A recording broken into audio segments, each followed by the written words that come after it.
नमस्कार दोस्तों, 7 जनवरी 2025 को वैसे तो 4 आईपीओ आप लोग के सामने आ रहे हैं, लेकिन 2 आईपीओ की काफ़ी चर्चा चल रही है, कैपिटल इंफ्रा ट्रस्ट और क्वाड्रेंट फ्यूचर टेक लिमिटेड की।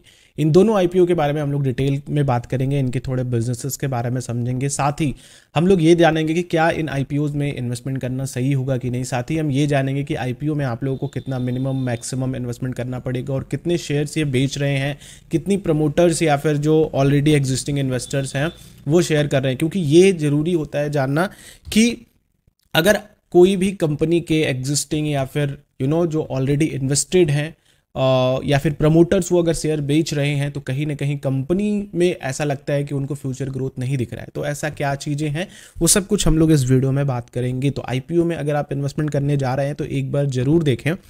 सबसे पहले तो अगर हम आईपीओ डिटेल की बात करें तो आईपीओ 7 जनवरी को ओपन होगा और आईपीओ की जो क्लोजिंग डेट होगी वो 9 जनवरी को होगी और अलॉटमेंट आप लोगों को 10 जनवरी को मिलेगा।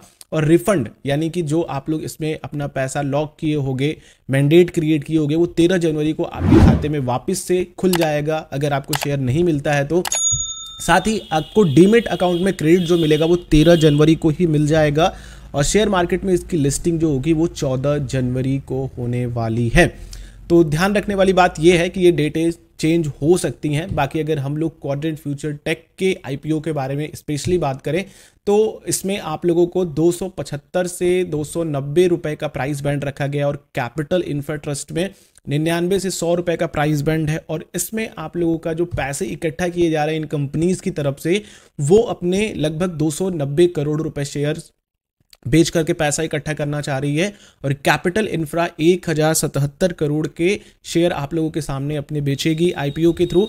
वहीं पे अगर हम लोग बात करें शेयर कितने आप लोगों के सामने आएंगे तो 1 करोड़ शेयर 290 करोड़ के एवज में क्वाड्रेंट फ्यूचर आप लोगों के सामने रख रहा है और 10 करोड़ 77 लाख शेयर 1077 करोड़ रेज करने के लिए कैपिटल इंफ्रा आप लोगों के सामने आ रहा है। ऑफर फॉर सेल में आपको क्वाड्रेंट में कोई भी प्रमोटर या फिर एग्जिस्टिंग शेयर होल्डर्स इसमें नहीं बेच रहे हैं, लेकिन कैपिटल इंफ्रा में 501 करोड़ रुपए का ऑफर फॉर सेल है। और अगर आप लोग बात करें मिनिमम इन्वेस्टमेंट की, जो एक लॉट है बताया गया है क्वाड्रेंट पे वो है 50 शेयर्स का, जिसमें आप लोगों को 14,500 रुपए मिनिमम डालना पड़ेगा। और वहीं पे कैपिटल इंफ्रा में 150 का मिनिमम लॉट है, जो कि मिनिमम इन्वेस्टमेंट आपका होगा एक लॉट के लिए वो होगा 15,000 रुपए। मैक्सिमम इन्वेस्टमेंट की बात करते हैं तो 1,88,500 और 1,95,000 कैपिटल इंफ्रा ट्रस्ट में, जो कि मैक्सिमम 13 लॉट के लिए आप एप्लीकेशन डाल सकते हैं। दोस्तों अगर हम लोग बात करें क्वाड्रेंट फ्यूचर टेक आईपीओ की बिजनेस के बारे में तो इनका जो बेसिकली बिजनेस है ना वो अगर आप देखोगे तो खास करके केबल्स, वायरिंग्स वगैरह से बिजनेस है और टेक्नोलॉजी को इम्प्रूव करने से रिलेटेड बिजनेस है। इनका जो बिजनेस है वो मेनली बिजनेस आता है ट्रेन सिस्टम से, उनमें वायरिंग से, और जो एक्सीडेंट्स वगैरह हो रहे हैं उनको कैसे कंट्रोल किया जा सके तो उसके लिए नए नए इनोवेशन टेक्नोलॉजीज पे काम करते हैं। बाकी ये आप देखोगे तो जो आने वाली चीज़ें हैं भविष्य में बुलेट ट्रेन्स वगैरह उस पर भी ये काम करने वाले हैं। तो अगर रेलवे में इंफ्रास्ट्रक्चर अगर टेक्निकली बिल्ड हो रहा है तो इस कंपनी को भी अच्छा ग्रोथ मिलेगा। अगर आप देखो तो मरीन और नेवल डिफेंसेस में भी इनका हस्तक्षेप है, बट उतना ज़्यादा एक्सपोज नहीं है। मेनली जो मैंने आपको बताया वो इनका बिजनेस ट्रेन सिस्टम से आता है, रेलवे से आता है, सोलर पीवी केबल्स में भी इनका है, ऑटोमोटिव में भी है। अगर आप ट्रेन कंट्रोल सिस्टम में देखोगे तो उनमें इनका मेन बिजनेस है, इलेक्ट्रॉनिक इंटरलॉकिंग सिस्टम है, वायरिंग हार्नेस अगर आप देखोगे तो किस तरीके से वायर को मैनेजमेंट किया जा सके और किस तरीके की केबल्स जो मेनली है केबल्स किस तरीके की यूज़ किया जा सके, किस टेम्परेचर पे, इन सभी पे ये रिसर्च करके वो सारी चीज़ें करते हैं। तो ये इनका बिजनेस है। जो कंपनी के पिछले 3 सालों का डेटा है कि उन्होंने बिजनेस कितना बनाया है, तो अगर आप देखोगे तो इनका बिजनेस थोड़ा थोड़ा बढ़ा है, यानी कि जो इनका नेट प्रॉफिट है वो बढ़ा हुआ है। अगर आप यहाँ पे देखो तो मार्च 2022 तक इनका जो टोटल एसेट्स था उस पे इन्होंने जो रेवेन्यू जनरेट किया 112 करोड़ के टोटल एसेट्स पे वो 104 करोड़ रुपए का रेवेन्यू जनरेट किया, जिसमें इनका प्रॉफिट जो है वो आफ्टर टैक्सेस 1.94 करोड़ में बना हुआ है। वहीं पे अगर आप मार्च 2023 यानी कि एक साल में देखते हो तो जहां पे आप लोगों का 112 करोड़ का टोटल एसेट था वो बढ़ करके 118 करोड़ हुआ और वहीं पे इनका जो रेवेन्यू है वो भी बढ़ा 152.95 यानी कि 153 करोड़ के आसपास का रेवेन्यू इनका बना और उन्होंने net profit after taxes 13.9 crore का जनरेट किया। वहीं पे आप देखो तो इनका दोबारा से एसेट्स 2024 में बढ़ा है जो कि 142 करोड़ रुपए हो गए, और इन्होंने रेवेन्यू उतना अच्छा जनरेट नहीं किया, अप्रॉक्स लगभग सेम ही जनरेट किया पिछले साल के 151 करोड़। लेकिन अगर आप लोग प्रॉफिट देखोगे तो प्रॉफिट इनका बड़ा है, जहां पे 13.9 करोड़ का था अब यहां पे 14.71 करोड़ रुपीस का है।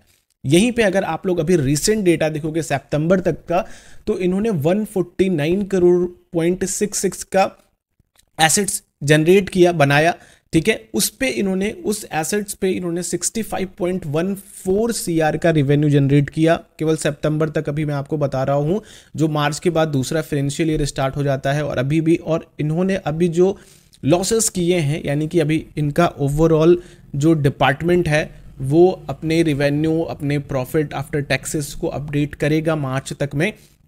तो अभी फिलहाल सितंबर तक का जो डेटा है उसमें इन्होंने 12 करोड़ रुपए का लॉस दिखाया है, जो इनका प्रॉफिट हुआ है टैक्सेस वगैरह पे करने के बाद, जो नेट प्रॉफिट है। देखो इनकी स्ट्रेंथ क्या है, ट्रेन कंट्रोल सिस्टम, जो भी उसको इन्हांस किया जा सके, जो भी ट्रेन मास्टर इन्हांसमेंट जो चीज़ें आपको दिखती है उसमें सेफ्टी को कितना इन्हांस किया जा सके, जो कि नए नए इनोवेशंस करने हैं, तो ये इनका एक स्ट्रेंथ है कि ये इन पे काफ़ी ज़्यादा फोकस्ड हैं। और सबसे बड़ी चीज़ दोस्तों कि इनकी जो रेलवे सिग्नलिंग प्रोडक्ट है ये इनकी इन हाउस है, इनका कहीं भी अदर कंपनीज के साथ टाई अप वगैरह नहीं है, तो ये पूरा जो इनका रेवेन्यू है पूरा का पूरा इनके पास ही बचता है। बाकी रिस्क यही है कि अगर प्रमोटर्स अपनी आगे चल करके होल्डिंग्स को बेचते हैं लिस्टिंग के बाद, तो कहीं ना कहीं इस शेयर्स में सेलिंग आ सकती है। और वहीं पे अगर आप देखो तो इनका जो मेनली है वो इंडियन रेलवे की पॉलिसीज पर ही डिपेंड करेगा, और किस तरीके के टेंडर्स मिलते हैं इनको उस पर डिपेंड करेगा। हाई वर्किंग कैपिटल नीड्स चाहिए इनको, क्योंकि ट्रेन सिस्टम को मैनेज करने में आप छोटे लोगों से मैनेज नहीं कर सकते, फिर वहां पे आप लोगों को फिजिकली भी इन्वॉल्व होना पड़ता है। अगर आप यहाँ पे देखो तो रेवेन्यू के अकॉर्डिंग इनका जो प्रॉफिट है वो बहुत ही कम है, तो ये भी एक थोड़ा सा रिस्क है जिसको आप लोग देख सकते हो। बट ओवरऑल जो चीज़ें हैं फाइनेंशियल के हिसाब से देखा जाए क्वाड्रेंट की, तो कंपनी थोड़ी सी प्रोग्रेसिव है। आगे आप लोगों को इन फ्यूचर अगर ये अभी प्रेजेंट मैनेजमेंट के साथ इसी तरीके से काम करती है प्रोग्रेसिव, तो ये कंपनी आप लोगों के लिए अच्छा कर सकती है, ठीक है। वहीं पे अगर हम बात करते हैं कैपिटल इंफ्रा ट्रस्ट इनविट की, तो इस आईपीओ की डिटेल तो मैंने आप लोगों को दे दी है। इसका फाइनेंशियल अगर आप लोग देखोगे तो इनके पास जो टोटल एसेट्स रहा है 2022 तक में वो रहा है 2502 करोड़ का, और रेवेन्यू इन्होंने इस पे 1981 करोड़ का जनरेट किया है, और अभी तक जो इनका प्रॉफिट हुआ था इसमें 125 करोड़ का हुआ है। अगर आप देखो टोटल एसेट्स इनका 2023 में 4283 लगभग डबल हो गया, ठीक है, यहां से लगभग डबल हो गया। और उस पर इन्होंने रेवेन्यू जो जनरेट किया वो 2518 करोड़ का जनरेट किया। ओवरऑल आप इसको 19 करोड़ रुपीस देख सकते हो, बट इन्होंने प्रॉफिट काफ़ी अच्छे बनाए 497 करोड़ का।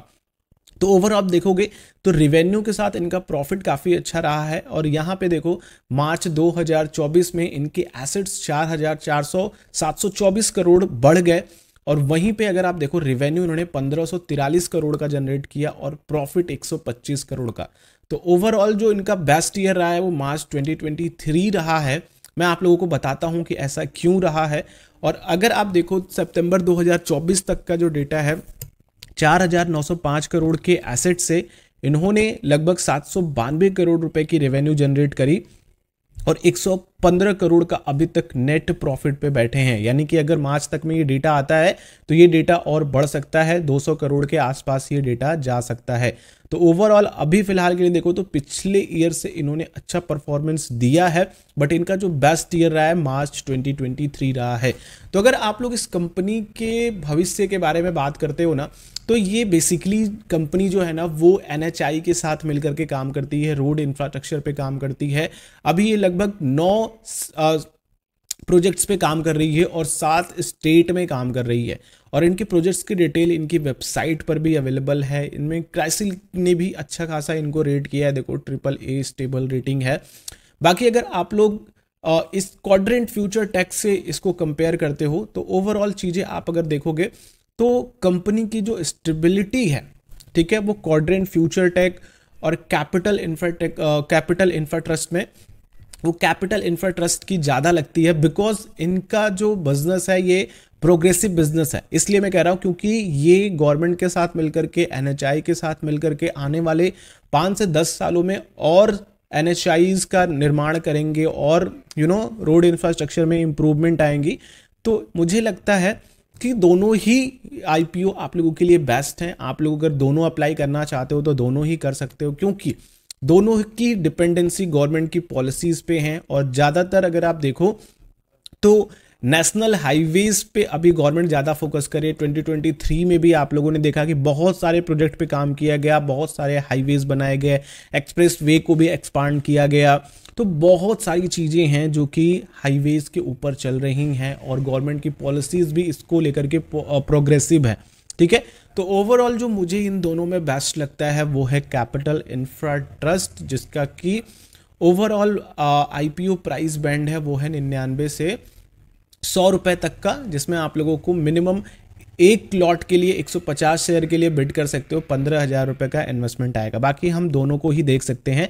अगर आप लोग IPO में अप्लाई करना चाहते हो तो ये है ज़ीरोधा की वेबसाइट, जहां से आप लोग डायरेक्टली आकर के, अगर आपके पास डीमेट नहीं है, मैं नीचे लिंक प्रोवाइड कर दूंगा, डायरेक्टली आप अपना नंबर डालो, 5 मिनट के अंदर अंदर फ्री में आपका डीमेट अकाउंट क्रिएट हो जाएगा। पहले यहाँ पे चार्जेस लगते थे, लेकिन अभी फ्री कर दिया गया है। आप लोग यहाँ पे आओ और अपना डीमेट अकाउंट खोलो और इस IPO में अप्लाई कर सकते हो। अगर मैं आपको लोगों को पूरे IPO की डिटेल बता दूं तो अभी फिलहाल 7 तारीख को 1, 2, 3, 4 IPO आपको देखने को मिलेंगे। तो चलो नेक्स्ट वीडियो मिलते हैं। इस तरह की वीडियोस के लिए चैनल को जरूर सब्सक्राइब करना। बाकी ये वीडियो अच्छी लगी हो तो दूसरों के साथ शेयर करके इस IPO के बारे में अपने दोस्तों को भी बताओ कि अप्लाई करना चाहिए कि नहीं, और इन दोनों में से उनके लिए कौन सा बेस्ट हो सकता है। नेक्स्ट वीडियो मिलते हैं। आप लोगों का दिन शुभ हो। जय हिंद।